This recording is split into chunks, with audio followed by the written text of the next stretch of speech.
خدا کے فضل سے ہم پر ہے سایہ غوث اعظم کا، خدا کے فضل سے ہم پر ہے سایہ غوث اعظم کا، ہمیں دونوں جہاں میں ہے سہارا غوث اعظم کا۔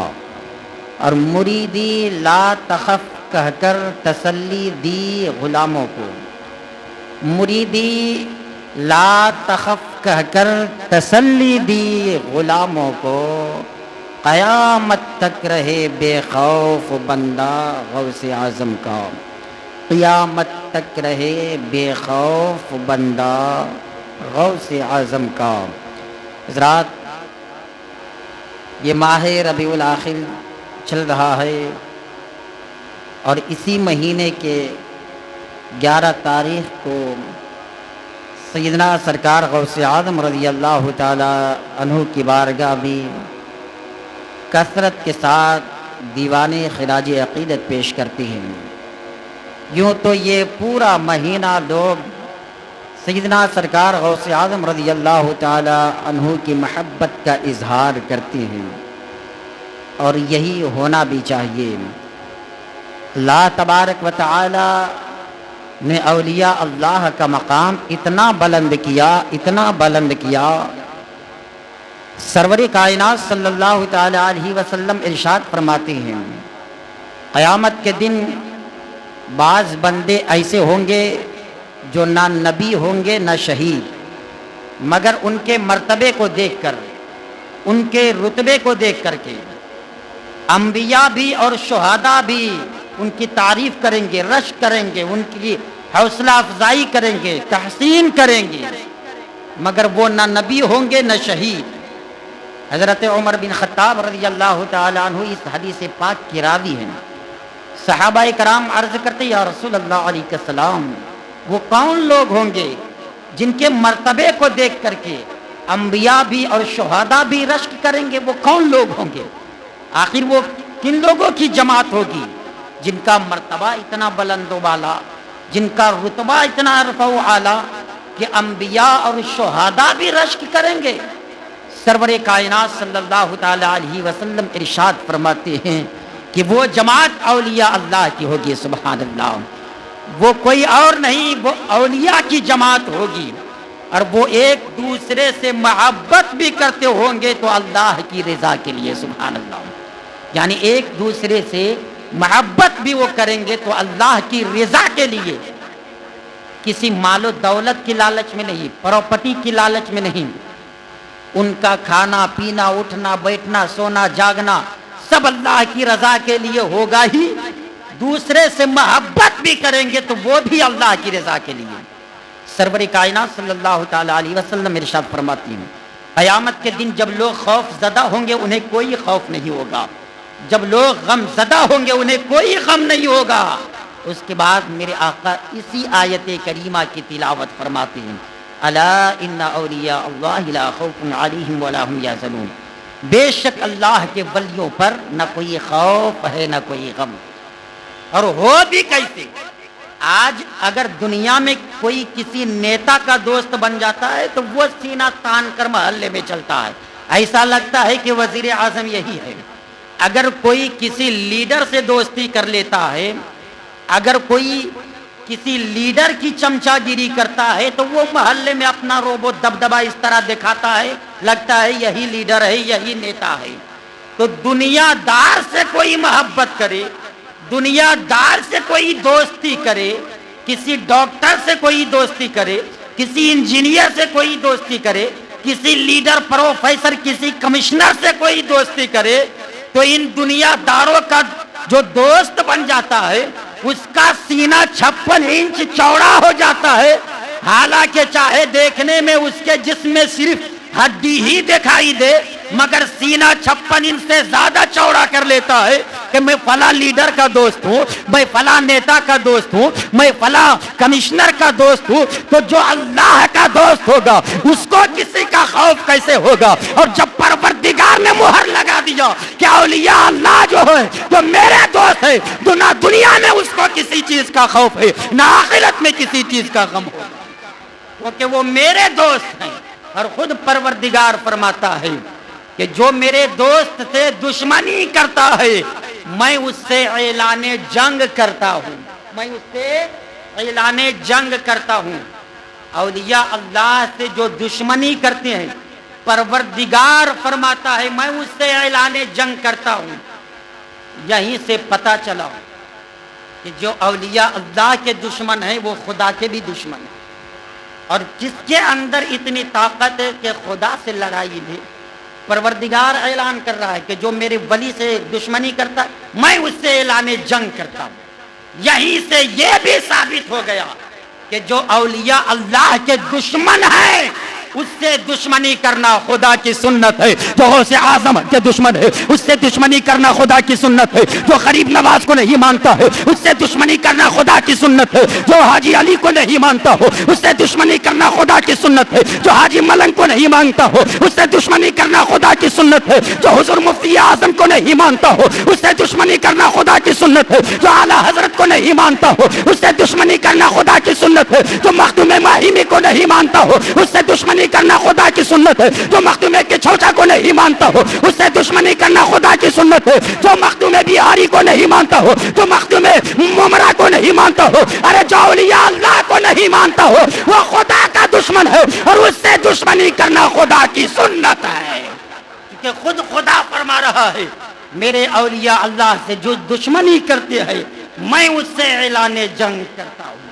تو پھر جو ولیوں کے سردار ہو، جو قطب ربانی ہو، جو شہباز لامکانی ہو، جو شیخ عبد القادر جیلانی، جو پیروں کے بھی پیر ہو، جو بڑے پیر ہو، جو دستگیر ہو، ان کے مرتبے کا عالم کیا ہوگا، ان کے رتبے کا عالم کیا ہوگا۔ تبھی تو سیدی سرکار اعلیٰ حضرت عظیم البرکت ڈنکے کی چوٹ پہ سینہ ٹھوک کر کہتے ہیں واہ کیا مرتبہ اے غوث ہے بالا تیرا، واہ کیا مرتبہ اے غوث ہے بالا تیرا۔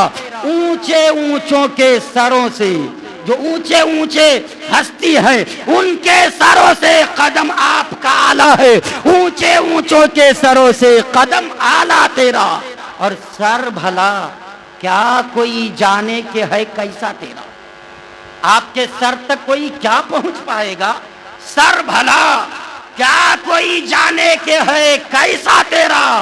اولیاء ملتے ہیں آنکھیں وہ ہے تلوہ تیرا، اولیاء ملتے ہیں آنکھیں وہ ہے تلوہ تیرا۔ اور آگے فرماتے کیا دبے، کیا دبے جس پہ حمایت کا ہو پنجہ تیرا، کیا دبے یعنی وہ کسی سے کیوں دبے، وہ کسی سے کیوں پست ہوئے جس پہ آپ کی حمایت کا پنجہ ہو، جس کی آپ پشت پناہی کریں، جس کو آپ اپنا دیوانہ بنا لے، جس کی مدد آپ کرے، وہ کسی سے کیوں ڈرے، وہ کسی سے کیوں دبے۔ فرماتے کیا دبے جس پہ حمایت کا ہو پنجہ تیرا، شیر کو خطرے میں لاتا نہیں کتا تیرا، شیر کو خطرے میں لاتا نہیں کتا تیرا۔ ایک واقعے کی طرف اشارہ بھی سیدی سرکار اعلیٰ حضرت فرمائے، وہ یوں کہ سیدنا سرکار غوث اعظم رضی اللہ تعالیٰ عنہ کے زمانے میں بے شمار اولیاء کرام تھے، اور ان کی کرامتوں کا چرچا پوری دنیا میں تھا۔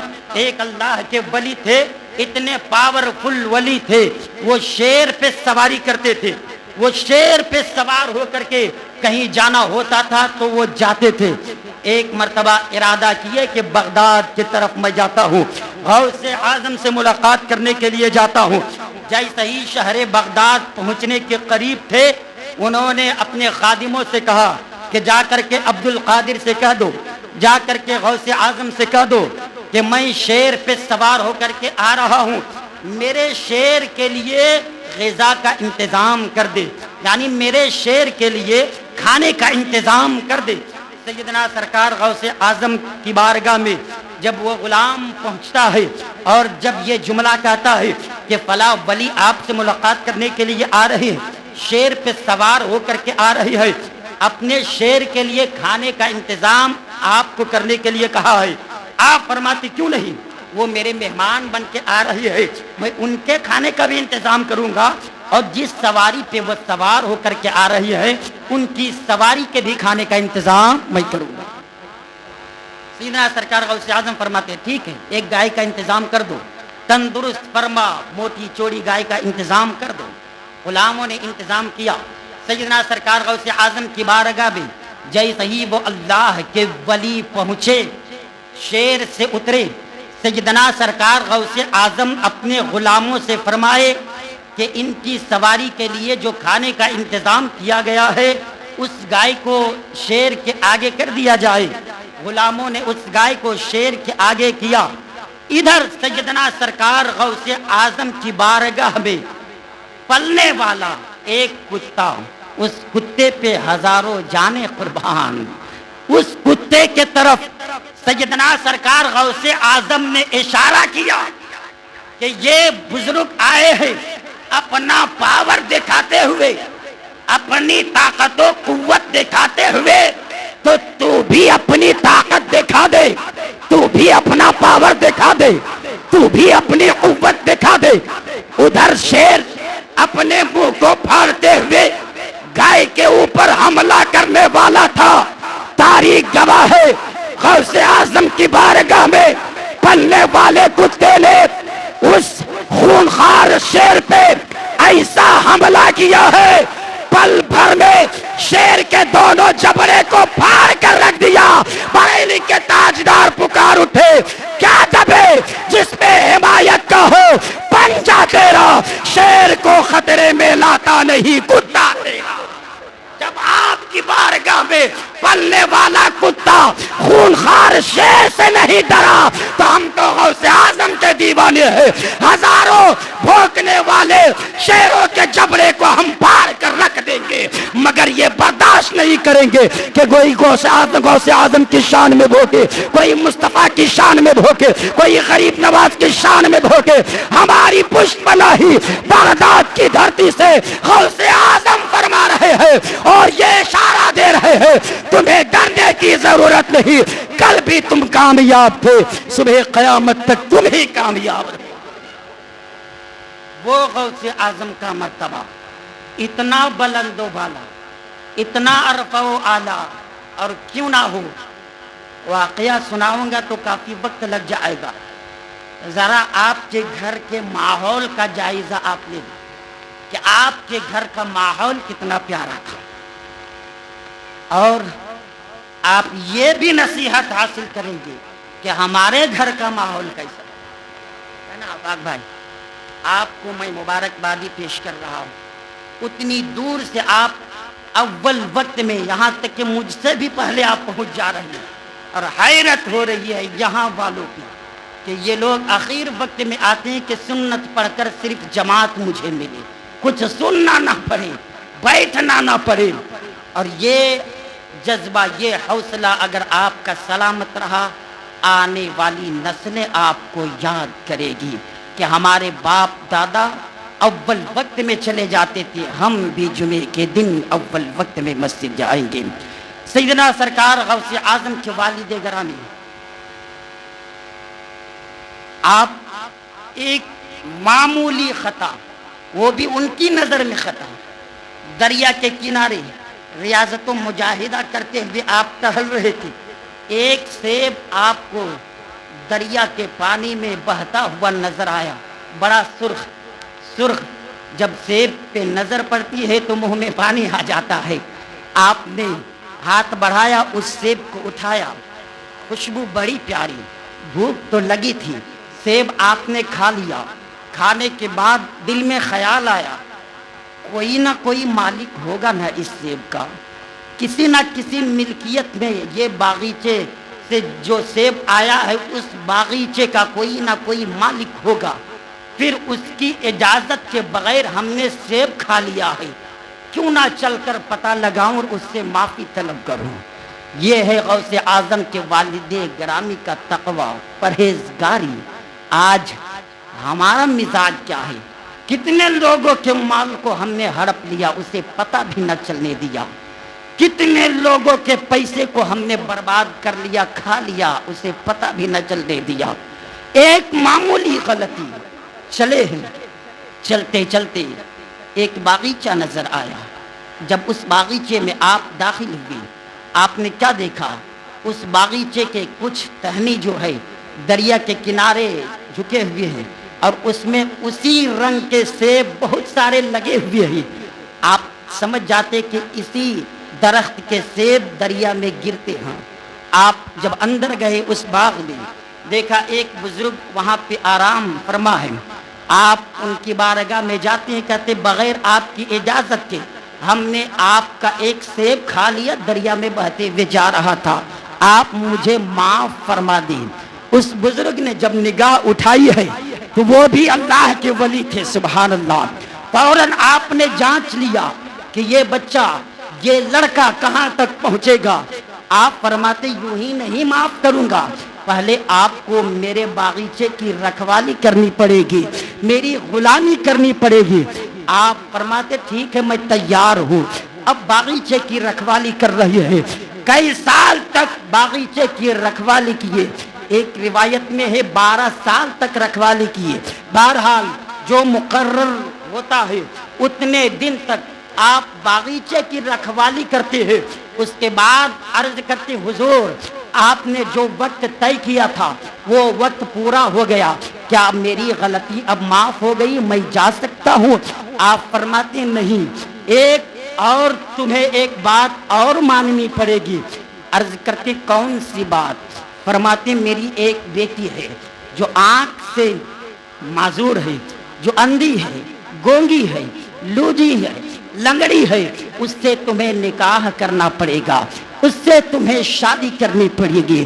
ایک سیب بغیر اجازت کے کھائے, وہ بھی بہتا ہوا سیب, اس پہ اتنی معذرت طلب کر رہی ہے, غلامی کر رہی ہے, یہ ساری چیزیں قبول کر رہی ہے. ذرا گھر کے حالات کا جائزہ لی اور ہم کس انداز میں زندگی گزارتے ہیں. ہم غلطی پہ غلطی کرتے ہیں, سینہ تان کر چلتے ہیں. ہم گناہ پہ گناہ کرتے ہیں, سینہ چوڑا کر کے چلتے ہیں. ہے کوئی ان سے بہتر, ہے کوئی ان سے اچھا؟ حضرت موسیٰ جنگی دوست ان کا نام ہے. سیدنا سرکار غوث اعظم کے والد گرامی آپ کے ابو عرض کرتی ہے ٹھیک ہے میں آپ کی معذور لڑکی سے نکاح کرنے کے لیے تیار ہوں. نکاح کیا جاتا ہے. آپ جب اپنی ہونے والی بیوی کے جب کمرے میں داخل ہوتے ہیں, جیسے ہی نظر پڑتی ہے رات کی تاریکی میں واپس پلٹ آتے ہیں اور اپنے سسر عبداللہ سومئی کے حجرے میں جاتے ہیں اور کہتے ہیں آپ کسی مجھے نامحرم کے کمرے میں تو نہیں بھیج دیے, آپ نے تو کہا تھا کہ میری بیٹی نابینا ہے, میری بیٹی گونگی ہے, میری بیٹی لونجی ہے, میری بیٹی لنگڑی ہے. میں دیکھ رہا ہوں کہ اس سے زیادہ حسین و جمیل اس وقت کوئی نہیں. اس کی آنکھیں بھی سلامت ہے, اس کا چہرہ بالکل سلامت ہے, اس کا ہاتھ سلامت ہے, اس کا پیر سلامت ہے. آپ نے ہاتھ پکڑا اور کہا ہاں ہاں بیٹا میں نے جو کہا تھا وہ سچ ہے, میں نے جو کہا تھا وہ بالکل سچ ہے. میں نے اپنی بیٹی کو نابینا اس لیے کہا تھا کہ خلاف شرع آج تک اس نے اپنی نظر کہیں نہیں ڈالا. میں نے اپنی بیٹی کو گونگی اس لیے کہا تھا خلاف شرع آج بھی اس لڑکی نے ایک جملہ نہیں بولا ہے. میں نے اپنی بیٹی کو لونجی اس لیے کہا تھا خلاف شرع اپنے ہاتھ سے کسی بھی چیز کو آج تک نہیں پکڑا ہے. اپنی بیٹی کو لنگڑی میں نے اس لیے کہا ہے کہ آج تک خلاف شرع میری بیٹی کا ایک قدم بھی نہیں اٹھا ہے. جا گھبرانے کی ضرورت نہیں, وہ تیری بیوی ہے, جا اس کے ساتھ زندگی گزار. نانا بھی ولی, باپ بھی ولی, ماں ایسی ولیہ کہ کسی کے قریب بھی نہ گئی, خلاف شرع اپنا قدم بھی نہ اٹھائی, اپنا ہاتھ بھی نہ اٹھائی, خلاف شرع نظر بھی نہ اٹھائی, خلاف شرع زبان بھی نہ کھولی. پھر ان کے شکم سے پیدا ہونے والا بیٹا غوث اعظم کیوں نہ بنے؟ ذرا آپ کی پھوپھی کے بارے میں سنیے. آپ کی پھوپھی حضرت عائشہ رحم اللہ تعالی عنہا, آپ کی امی کا نام حضرت ام الخیر فاطمہ, آپ نے ان کی ولایت کے بارے میں سنا. آپ کی پھوپھی شہر بغداد میں بارش نہیں ہو رہی تھی, شہر جیلان میں بارش نہیں ہو رہی تھی, سارے لوگ حیران و پریشان.